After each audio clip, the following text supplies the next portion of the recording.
cadets. My name is Captain Matt Rowel. Today I'll be talking to you about perspective in the 1st Cadet Wing. Alright, before we start off, who can give me a definition of the word perspective? One's view on a subject. One view on the subject. How you're looking at something. How you look at something. Alright, that's actually a pretty good set of definitions. Basically, what are you doing? Do you know what you're doing at all times? So, to quantify this, I'll be going through our objectives as a 1st Cadet Wing. I'll be talking a little bit about our methods and how we perform tasks and what we do. Some solutions that I have come up with for those tasks, and then I'll be concluding with a summary. Next slide, please. Alright, it's kind of hard to see, but it says ignorance. It's amazing how much easier it is for a team to do work together when no one has any idea where they're going. Alright, notice there's no driver. So, basically, we need to know what our objectives are. Fortunately, the Air Force has outlined for us what our objectives should be. Can anybody tell me the AFROTC mission? To develop quality leaders for the Air Force. Develop quality leadership. Excellent. I was really worried we wouldn't. But luckily, our POC core is on top of it. Next slide. Yes, develop quality leaders for the Air Force. All right, that seems kind of a simple phrase, but I find it's really easy to try and break stuff down if you want to really understand what it means. So we already know what quality is, leaders in the Air Force, so I picked the word develop. So next slide. Can anybody tell me what the word develop might mean? The simplest of terms. To grow. Just call them out. To grow. To mature. To mature. To evolve. To mold. To mold. To improve. To improve. Excellent. These are all very, very good. Next slide, please. All right. Make something new. Evolve. Gain through experience. Grow, originate, train, and generate gradually. I'd like to draw your attention to the bold ones. Make something new. Something that did not exist there before. And what is it? Leadership. To gain through experience. You have to have experience in order to create leadership. You can't just train it and tell somebody how to do it. They need experience. To originate. You're not always going to get somebody that has any leadership ability whatsoever. You have to take it and make it and develop it through them. And generate gradually. It's not a quick process. It's actually very slow. And it takes time to build up. Next slide, please. Alright, our methods. Next slide. What is the problem that I've picked out? We aren't training our cadets as well as we could be. And now, obviously, we are doing a good job. I mean, just look at the amount of awards, the records, and everything that we have. We are doing a good job as a cadet wing. I think we could be doing better. Next slide. So, I'm going to pose some questions for you that you can ask yourself.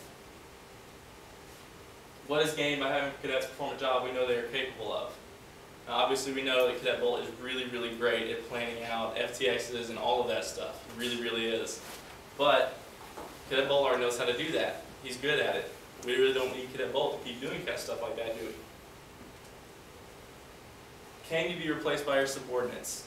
If you can't, why not? Have you not trained them? Are they not capable? Are they just not at that level yet? You're constantly thinking about stuff like this.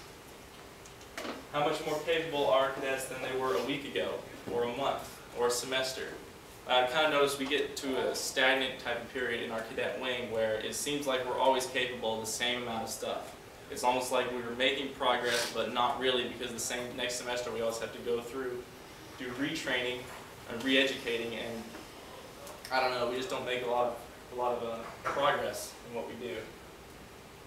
And what can you be doing for each of your subordinates to help them develop or have the opportunity to develop?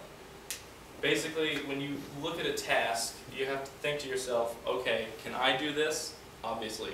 Can somebody below me do this? No. Why not? They don't have the training, they don't have the education, materials, stuff like that. Just like this. Place your keyboard battery. Okay. Alright, tradition. Just because you've always done it that way doesn't mean it's not incredibly stupid. Alright, next slide please. Alright, I've come up with a couple of solutions for our problem here. Responsibility and tasks need to be pushed as far down as possible. So when you have a concept, you want to push it down until the person that has that task is straining their leadership abilities. That way you know that you're providing them real training, and not straining them in the way that you're giving them lots of tasks to do and they're just task saturated. But give them tasks that actually are commensurate to their abilities. Alright, and what direction has the Air Force given us regarding training? Can anybody tell me? I'm thinking of a specific book that the Air Force produces that says how to train leaders. T700. Absolutely. Next slide. The T700 is the trainer's training manual. It tells you how to train and everything like that. And another important thing is the Air Force has told us the mission is the cadets. What's the point of a cadet with ROTC wing if they're just performing tasks in the community? Well, that's great, but we're not the Air Force's PR department. We're a training environment. We are supposed to be taking cadets, which are our mission, and developing them into leaders. That's our job. All right, some more solutions here. T700 should be a professional reading objective for all POC cadets. How many people have actually read the T700 through all the way from start to finish? All right, I can say I haven't, but I have skimmed through it. Obviously, that needs to be a training objective for our POC cadets. It's the trainer's manual, and we're supposed to be the front line of training, and if we haven't read it, then what's the point? Give your subordinates as much responsibility as they can stand. Again, to reiterate, push that stuff down. Basically, if your cadet's not being strained, you're not training them. And always go the extra mile for GMC cadets. Remember the steps. Can you remember the steps when you're trying to give somebody a task, what they are? You have to ask yourself if they are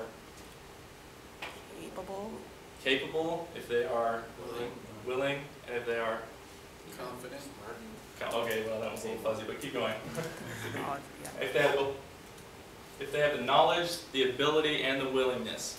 What if one of those three fail, the mission fails. If those three are all working, you're going to have a golden project. All right, the T700, the physical part we can actually change. It has many important lessons. Teaching and training are separate and necessary. Why do you think teaching and training might be separate? What's the difference?